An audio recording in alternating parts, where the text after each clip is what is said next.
Welcome to Althing Considered, a conversation on life and faith in heathenry, Asatru and Norse paganism from the Troth, education and service for inclusive heathenry.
Thank you for joining us on tonight's All Things Considered. My name is Lauren Crow, President and CEO of The Troth.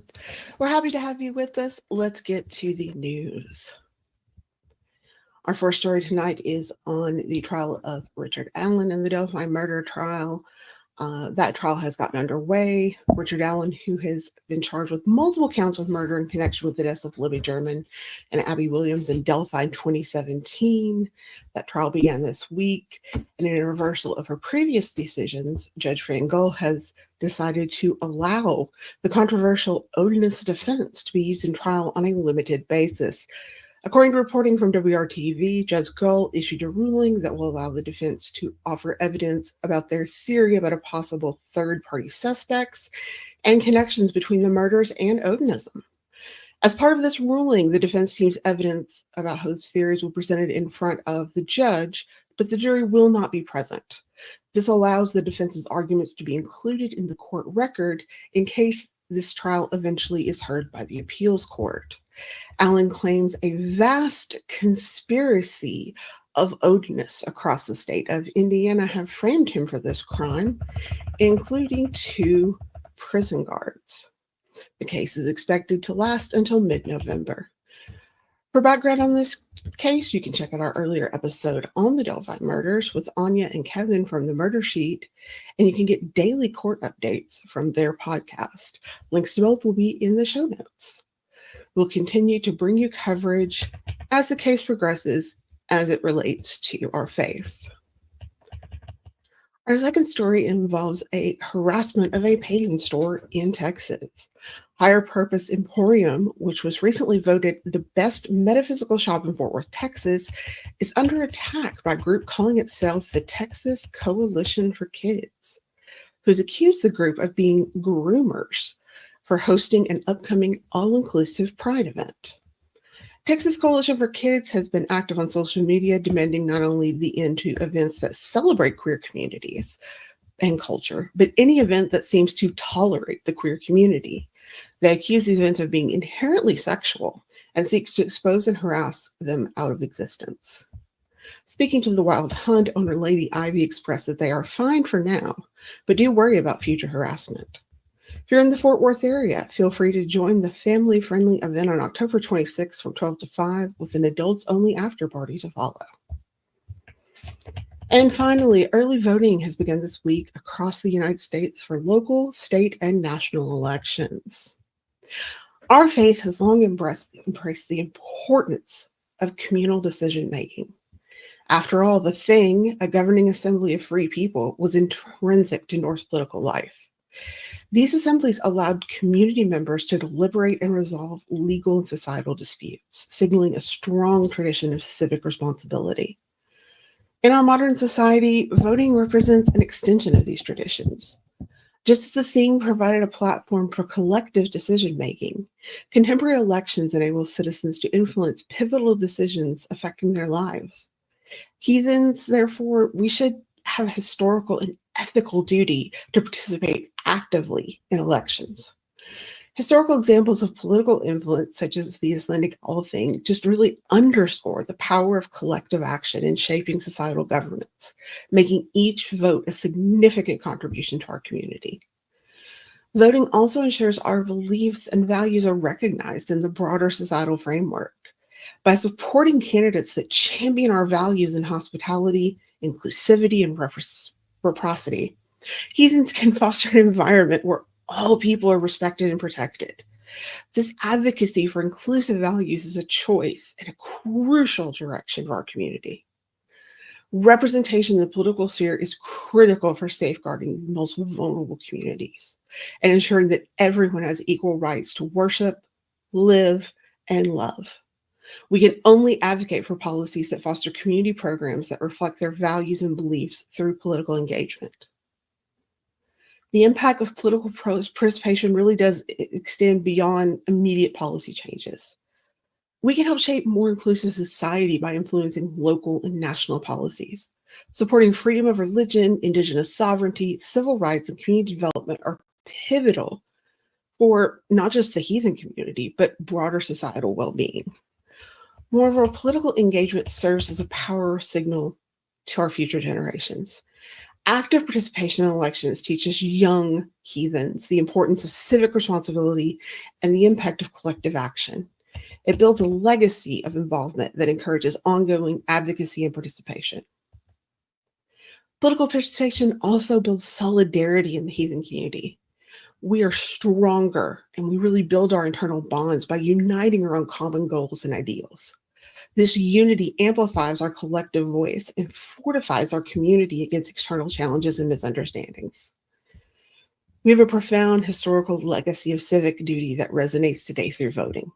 Engaging in the political process, advocating for inclusive values, and fostering active participation within our community can help shape a more inclusive, just, and understanding society.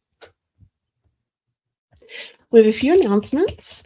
Are you beginning your journey as a heathen, or do you have a friend or family member who's becoming heathen and you'd like to know more about it? We have a free resource available as part of our continuing mission to educate and serve. Heathen Essentials teaches you the basics of heathenry in a fun and approachable way. You can take this course without any membership in our organization, just if you want to learn more. That's all you need. We even have a virtual study group that's a great way to meet up with others and get support. In fact, the next virtual study group is going to be tomorrow, if you're watching this live, October 19th at noon Eastern Time. If you want more information on this one or future events, you can check our website and check our calendar. On October 26th, please join us right here on our channel. We will have a live Alpha Blot. We're going to open the ritual, really an open ritual to start the Holy Tide of Winter Nights. It's going to recognize our Alfar, and don't forget, these are not Alfar that are restricted by blood or geography, but really very open. Our next Goddess Salon will be November 3rd at 2 p.m. Eastern. Reverend Kurt Holman will lead an invocation to the Goddess Hel and discuss about the Queen at the end of the quest. And now we will go to our interview.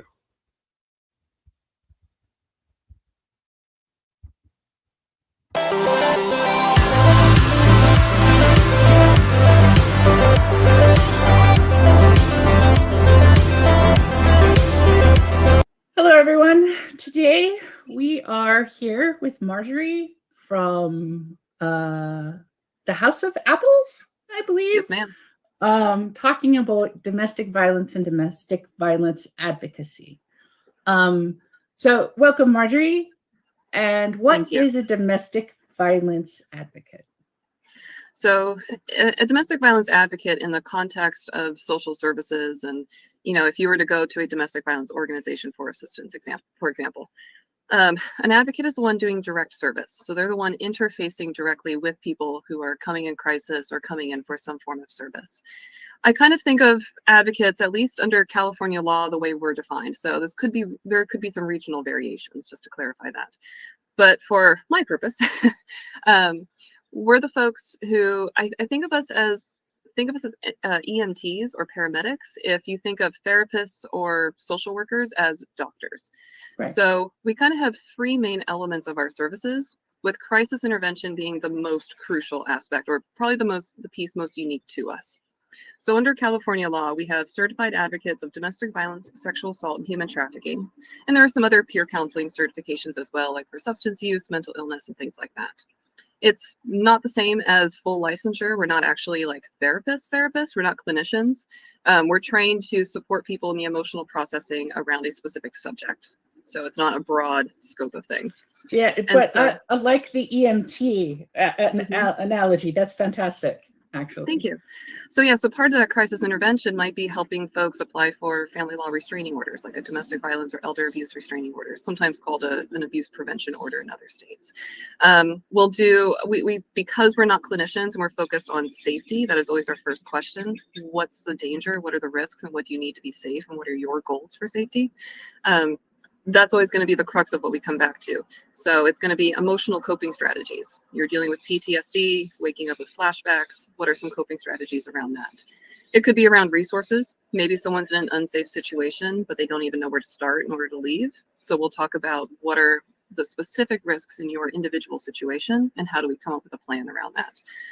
Or it could be if someone's unable to leave an unsafe situation, and that's probably the most challenging kind of conversation, is what are things you can do in a situation you fundamentally have no control over? What are the smaller situational factors you can influence to try to help mitigate the harm being done?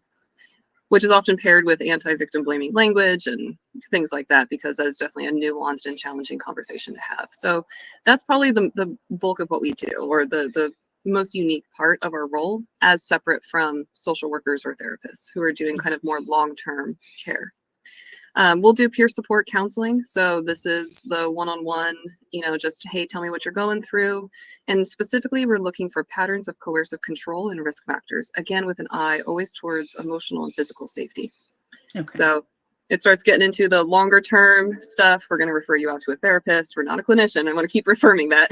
Right. Oh, no, totally understand. And also resources. So right. That's the third part of our thing. Because we are short-term first aid, basically, we have to know who in the community does do things, because it's never just the abuse. It's also food insecurity and struggling to pay rent or find childcare. And so it's who in the community does those things so we can help create a network of care. Awesome. So yeah.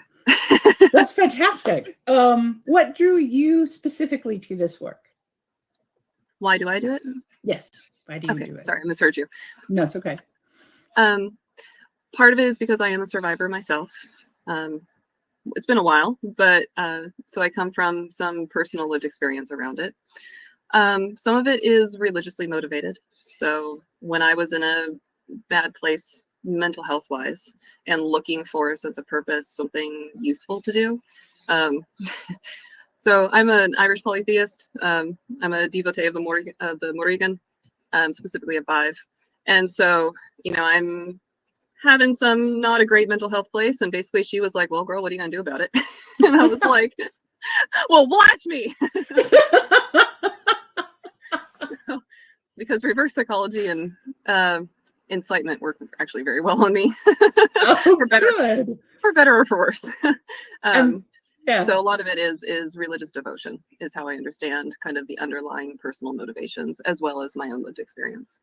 Fantastic.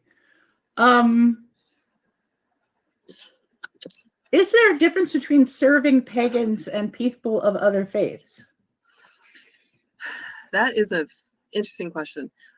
I would say fundamentally no. Okay. And I think this comes back to the role that religion plays for people. I think that at its most basic, religion provides answers for questions that don't have concrete answers in the way that like scientific inquiry does. Science and religion, I think, are compatible, but they serve different purposes. They have different methodologies. And so whether I'm talking to pagans or to a Christian survivor or to a New Age yoga teacher, a Buddhist, the fundamental need is I feel lonely. I feel abandoned. I feel uncertain of my place in the world. I'm questioning my faith. So the emotional, even if the details change or the names of divinities or kind of the religious framework changes up, the fundamental emotional need, it does not. Okay. And I think that especially as advocates, so we can't tell anybody to do anything. And even when I disagree with the survivor, I can't tell them whether or not they're right or wrong. It's always, what are your options? What are the pros and cons of different decisions? What are your goals? How do I support you in achieving those goals? And that's it. And so when it comes to religion, it's really, does this particular belief still serve you? Or would a different belief serve you better? Or is it the community? Is it that this community is toxic? And so staying within the same faith, it's finding a different group of people you do feel safe with. But I think that fundamentally they're the same. I hear the same existential and emotional questions regardless of faith. Awesome. What should we do if a friend or relative tells us they're a victim of domestic violence? I'm laughing because I've personally supported some of my own loved ones through domestic violence, and also professionally, I'm an advocate at a secular organization, and so I've seen kind of like both sides. And it's hard, even with all of my training and all of my experience, when someone I love comes to me and they disclose, that knee jerk, where's my shotgun? Like, I will. Right. Even though I know it's not the best response. So don't do that. Right. I think the best thing you can do if a loved one discloses to you is to ask, how can I help you? Mm-hmm. We are absolutely going to have our own thoughts and opinions. We want, our sibling to leave their abusive spouse. We want, a queer friend to cut off contact with their toxic parents, whatever it might be. Like, we want them to do that, but it's not always if it was that easy, they would have done it already. Or if that was the best and safest option, they would have done that already. And so I think it's being able to check our knee-jerk protectiveness and want to help or save them even. And instead start by asking, what do you need right now? Okay. And we may not understand, we may not agree, but I find that the more we kind of push somebody and the more our relationship with a loved one comes about questioning, well, have you left yet? Or have you done this thing? And it becomes about the abuse, they'll stop contacting us. They'll stop reaching out. Yeah. And so we want to avoid driving them away. They're already doubting themselves and questioning themselves. It's not helpful for them to hear it from other people. Okay. Do abusers show any warning signs? Whew, big question.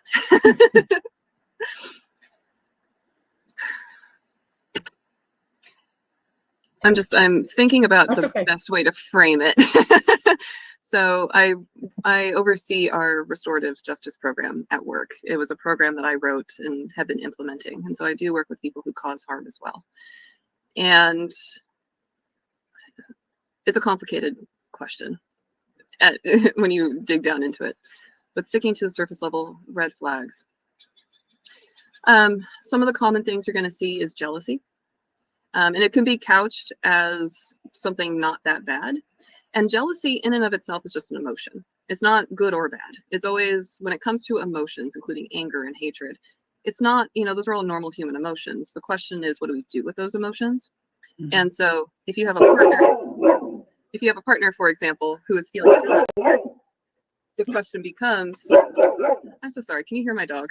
Yeah, it's fine. Okay. She's having opinions about the birds. So if you have a partner, for example, who is feeling jealous, is it because they are feeling neglected or their needs are not being met? In which case, bringing it up and having a conversation about it, like, hey, I'm feeling this way. Could we talk about it and come up with, a middle ground, something.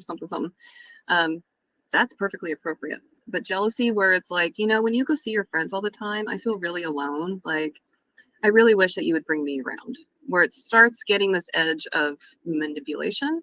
Mm-hmm. And I would say intentional too.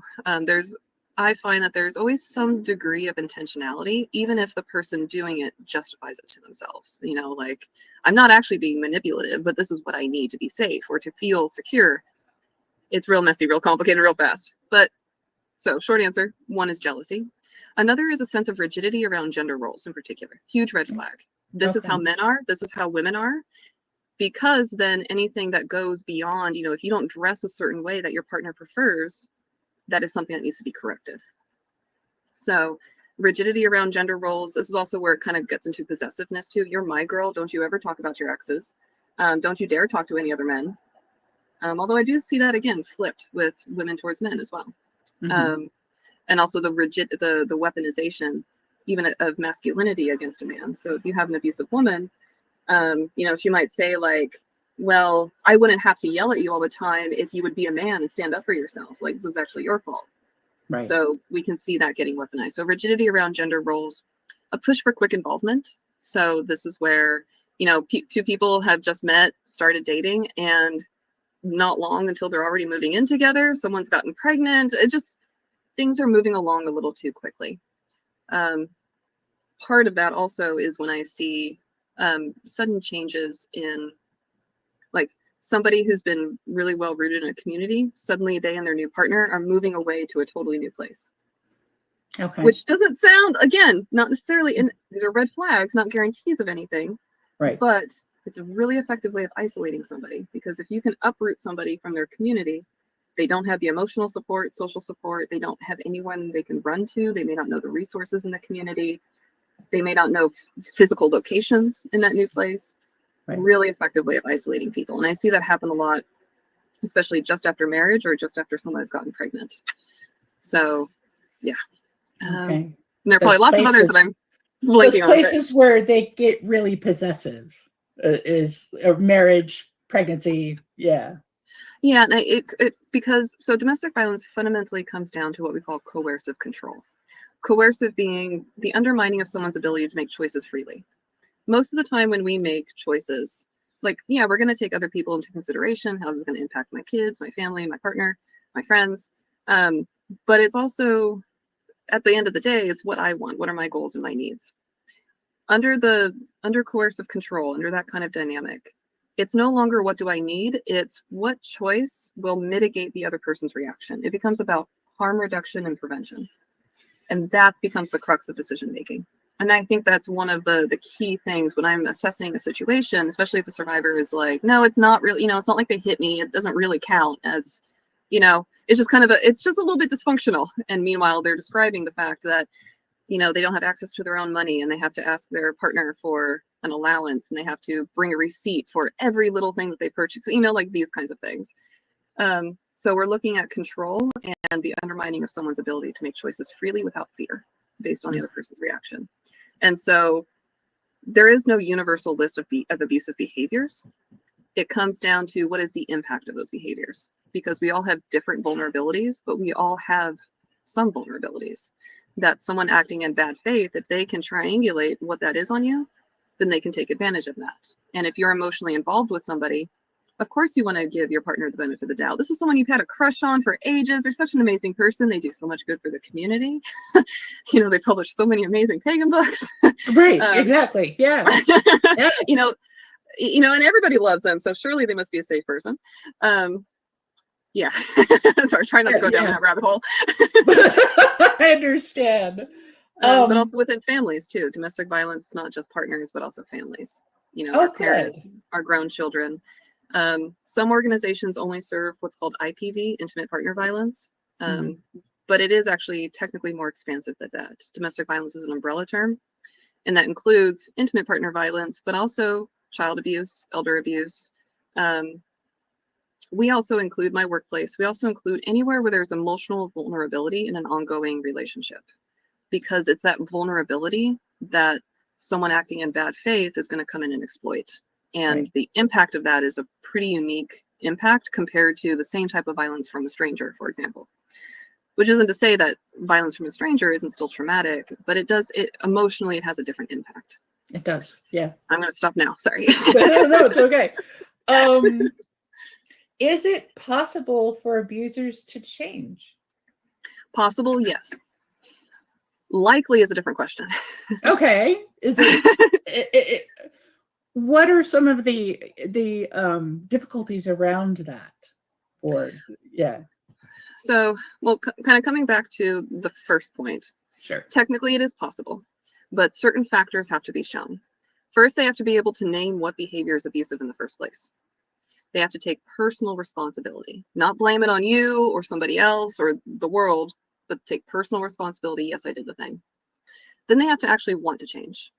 Because I've known people who are like, yeah, I beat the shit out of my woman. What do you want me to do about it? It's like, so that's not a person who's in a place where they want to change. Right. So they have to want to change. They have to be a proactive participant in their own process.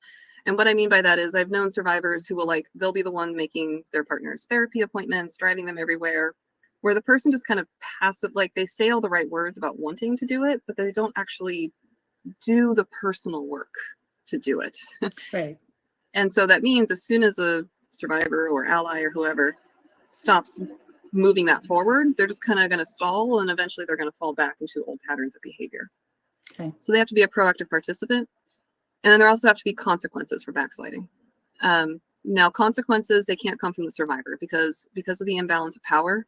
There's already a refusal to receive influence from the survivor. It's like if someone says you don't change, I'm going to leave you. It's like, girl, you said that 5 times already. You're going to come back. There's no boundaries have already been crossed. There's no receptivity there. And so typically those consequences have to come from third parties. And that could be, for example, our faith communities, where it's like, hey man, unless you do a proper process to the satisfaction of the survivor and we start seeing actionable change, you're not allowed to come to our stuff anymore, or you're not going to be allowed to participate in our group. So, and that can be an effective intervention or consequence. Right. So those are the kind of the 5 factors that go into the things that have to be present for statistically the likelihood of long-term change actually being permanent. But then there is you had a follow-up question around that I wanted to revisit. Is it possible? Well, okay. So how do we as a community hold offenders accountable and support survivors, basically? So there's not a whole lot of data. The idea of for example, restorative justice is still new enough that there's not a lot of evidence-based, or no, let me phrase that, peer-reviewed data. We're still building up that body. That's also different from transformative justice, which is something that's not embedded in a system, has some different elements to it. But transformative justice came out of restorative justice. The RJ resources, the data that we do have says that the rehabilitation of someone who's caused harm can never be at the cost of the safety of the survivor. That the most successful programs or processes, whether we're talking about formal organizations or within a more organically formed community, survivor always comes first. And I'm thinking of instances, for example, where a community was oh, we're going to have, we're going to allow the entire community to ask the person who caused harm questions. And the survivor is like, what the fuck, no. Because that opens, not only are you platforming that person's perspective, but it's also by answering their questions, that person is also sharing really personal details about what they did to me. And that feels like another violation. And now I feel betrayed by everybody. Right. And also I would argue that that's a form of public humiliation and punishment and not actually restorative justice. So I think it's also another thing is if our faith communities are attempting to implement some form of a non-legal process of accountability, a community accountability process, can everybody even define it the same way? Is everybody on the same page of what that even means? And that's one of the biggest barriers I see to communities trying to hold people accountable is they're still confusing accountability with punishment. Mm-hmm. And the facilitators have different ideas of what accountability even means. And I think it's become one of those buzzwords that's kind of lost a lot of meaning for people. And it often comes at the cost of what the survivor wants and needs to feel safe. So, yeah. So talking about intent versus impact, the impact on survivors is something that we should be looking at first. Yes, because everybody who causes harm, they have a story in their head that justifies it. Mm-hmm. And a lot of people who cause harm are themselves survivors. And that's a complicated, uncomfortable thing to recognize. Not everybody. And we also don't want to allow, just because we might be able to understand why someone is lashing out the way they are or doing the things that they're doing, it doesn't mean we should confuse understanding and compassion for justification. Right. I can have compassion for some of the people I work with who have done some pretty horrific things and also be like, and that was really fucked up of you. Right. That was a bad choice. That was a really bad choice. Yeah. And, I'm going to be honest in my safety assessment too. If I if I ever have reason to doubt that you're not engaging with me in good faith, we're going to end services right now because I'm not going to let you take advantage of this. So, you know, it is possible to have both compassion without colluding, which is justifying the harm that's been done as like, oh, but they do so much good for the community. They do so much other stuff. And it's like multiple things can be true at once. Right, right. And yes, and we've seen that a lot actually in the pagan community.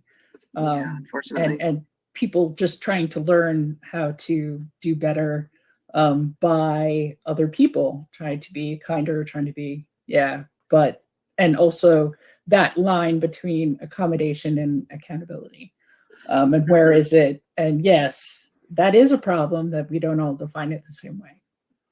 I think also it's worth recognizing, like, not everybody can serve in every role.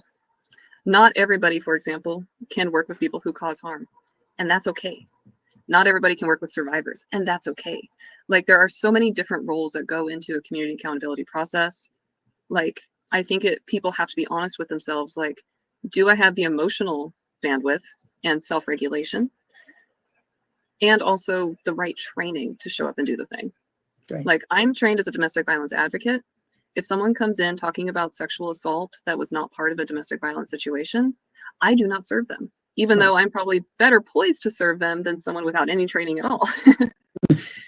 And that's another downside I see is I will see communities try to do accountability processes with zero training. Right. But because they're a really good diviner or a really good medium, or, you know, they have other skill sets, it's like, oh, well, that's going to translate into this other thing. And it's like, oh, no. And no, it really doesn't. It really, I wish it did, but it doesn't. Yeah. I can't understate or overstate, like, how much that does not translate.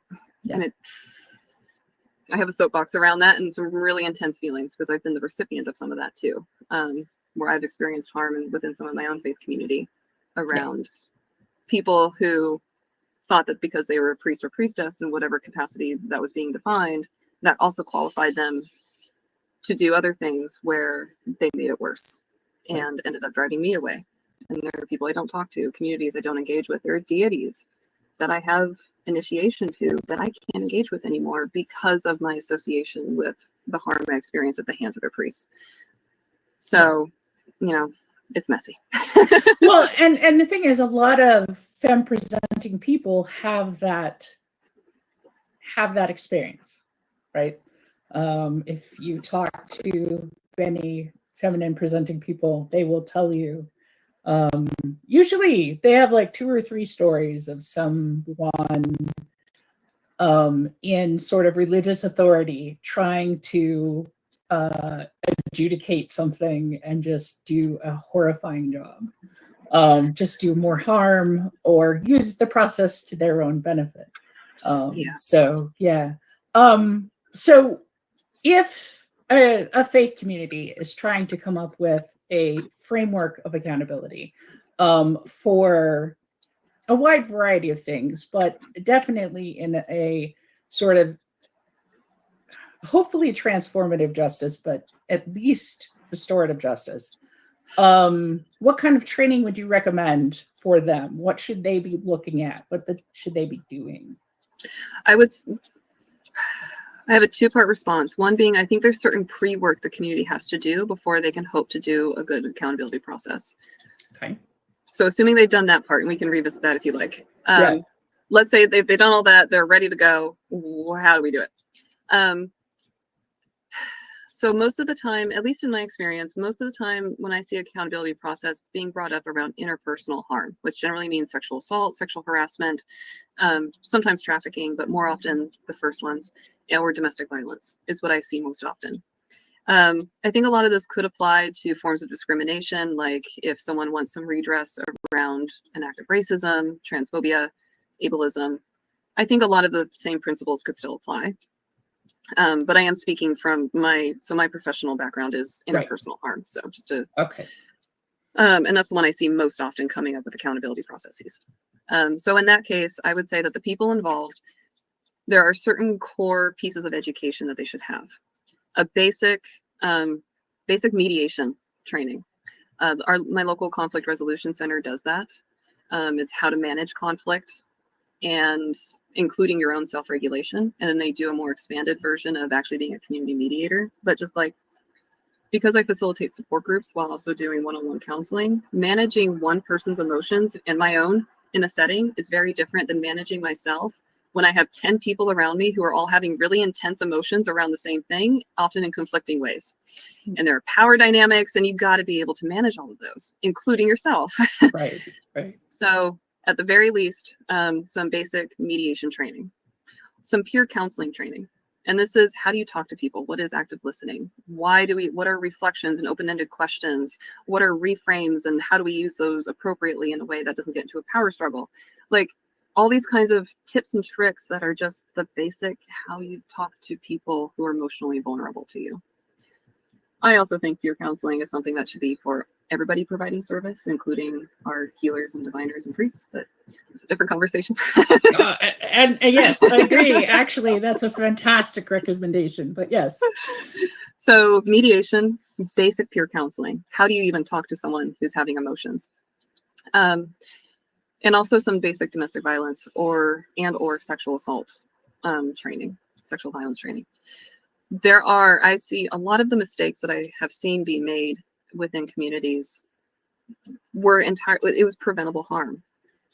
And more often than not, because they didn't want to talk to me, because it's like, oh, you're coming from some fancy nonprofit and you're just a face of the system coming in to tell us how to do. And like, there's a place to have that criticism. Not going to lie. Sure. I'm also an anarchist, so I get it. And also, you're throwing the baby out with the bathwater on this one. Like, I'll see preventable harm being done where I've never seen actually a successful community accountability process because of that.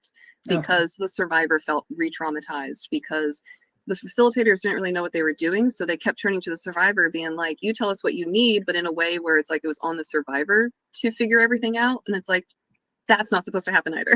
Right. No, that doesn't make the impact better, guys. No. That makes it worse. Yeah. It is never on the person harmed to rehabilitate the person who hurt them. Ever, ever, ever. Or to fix the community that allowed the harm to happen in the first place. Ever, ever. That is never a survivor's responsibility. So thank you for pointing that out. I appreciate that very much. So what does the community have to do, the beginning steps, right? So. I think it's helpful for a community, the people who are kind of shaping the container of that community, do they have the same values? Because if you have, let's say, a white supremacist, and who's in a group with other people who maybe don't agree to the same extent or at all, but they never had that conversation in the first place. Right. You can see how really quickly, if those values are being embedded into, as soon as something comes up, now that core group of people holding the container for that community are going to be in conflict with each other. And so I think does everybody have the same values? Start there, including supporting survivors. Always start by believing. So same core values, and also the same agreements around what to do if something were to happen. If you have some people who are super happy to call 911 and other people who are like, never in a million years, then that means that there's going to be conflict if something were to go down, let's say at a public event, and someone's calling 911 and now someone else is being like, oh, fuck, like, I can't do this. Right. Now the situation, yeah, the situation's already escalated beyond what the original thing already was, and that's intense enough. So I think also having shared group agreements or norms around what to do if something were to go down, and making sure that everyone's on the same page. The worst time to come up with an agreement on what to do is when the thing has already happened. Right. Because everybody's feeling some kind of way, everyone's kind of panicking, and people are going to default to what's familiar, which could be in conflict with each other. Some people are really comfortable with law enforcement, and some people really are not, and maybe actively unsafe around law enforcement. So I think it's making sure you have shared values, being really explicit about that. How do we talk to each other? How are decisions made within our community? How is power handled? Because if interpersonal violence, it's fundamentally about power dynamics. Who has it and who doesn't, and who can get away with using it without consequences. And so that ties back into, how does community hold power? It's not enough to say we have no power structure. It's like, yes, you do. Yeah. But if you're not talking about it, it's just going to be the unspoken, it's like how kids know which parent to go to get certain things. Yes. Yes. It's but like worse. Yeah. So much worse. So policy, group agreements, shared values, And then it just makes your life easier when things inevitably will happen, and they will sooner or later. Yeah. It just makes it go that much more smoothly. Now the conflict is about what actually happened and not what happened plus everybody doing all their own things in conflict with each other. Yeah. Oh, yeah. I've seen that one. It's very crazy. Yeah. What do you wish people knew about domestic violence? That fundamentally anybody can cause it and anybody can experience it. Now, statistics say that, it tends to map along certain axes of privilege and oppression. Women and other gender minorities are more likely to experience domestic violence. Men and people with greater power are more likely to cause it. But statistics only talk about broad population trends, and it does not refer to what's happening in an individual community or for an individual person. And so I really want to stress that, I've served survivors of all different genders, all sexual orientations, folks who are polyamorous or monogamous, folks who are kinky or not. And it was all real.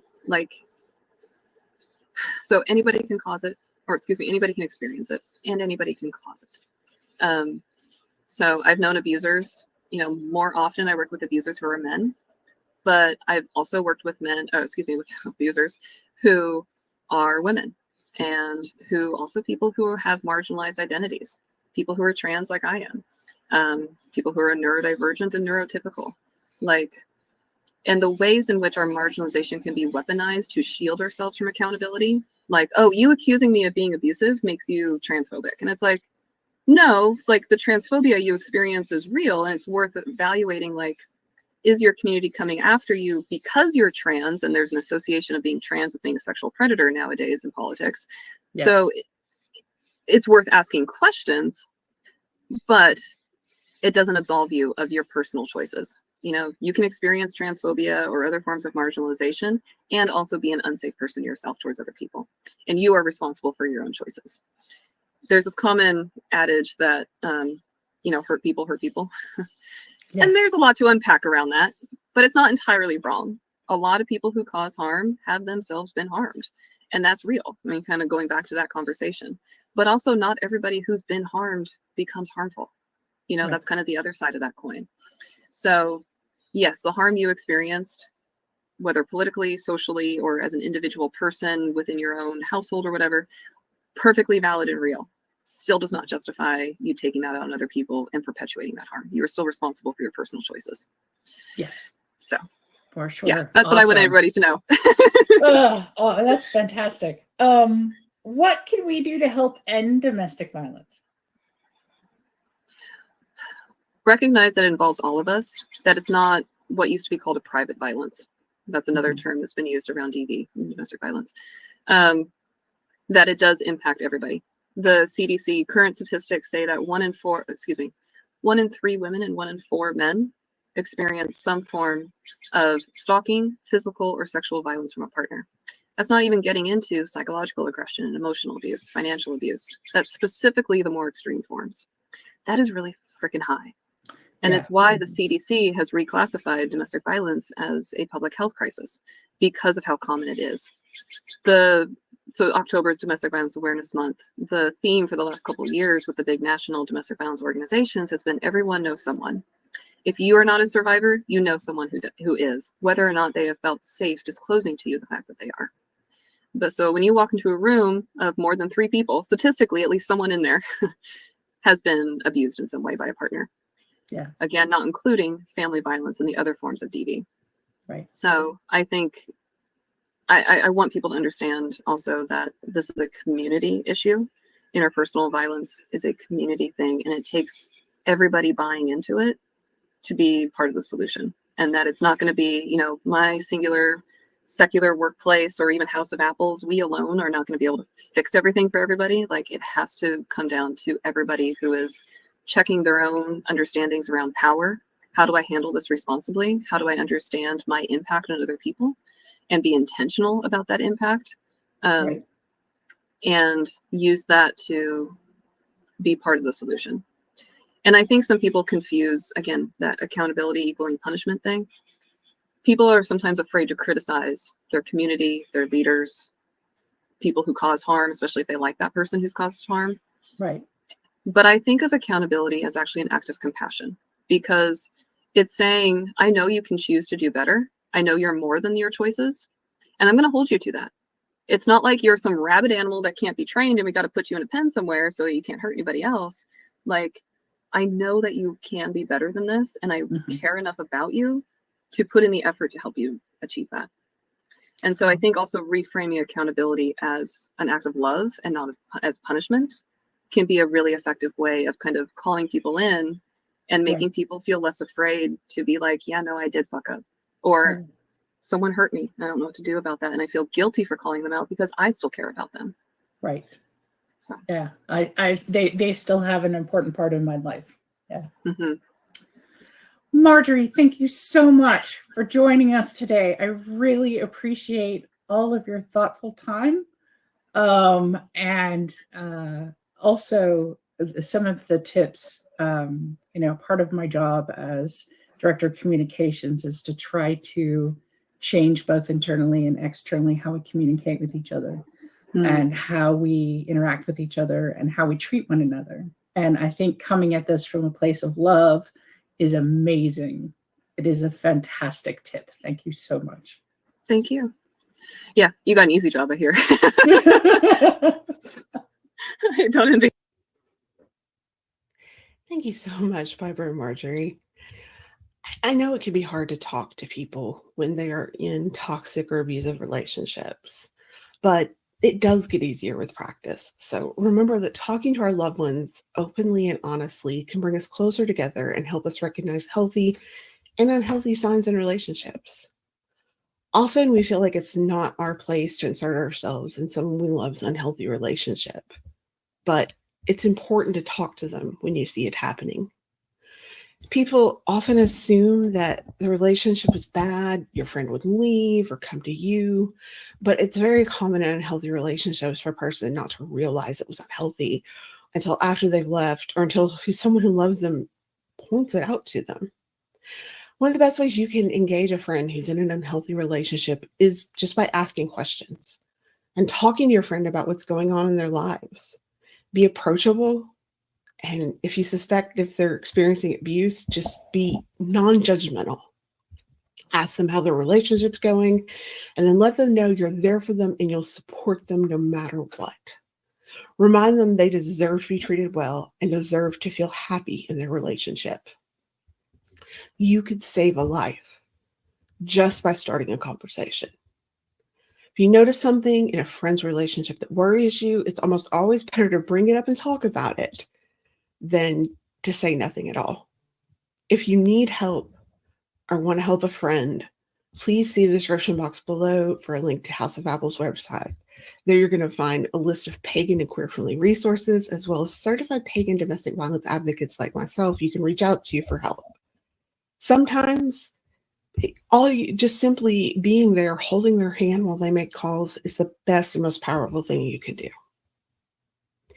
Thank you so much for joining us tonight. It has been a wonderful evening, and we're happy to have you. Please join us next week. And until then, take care.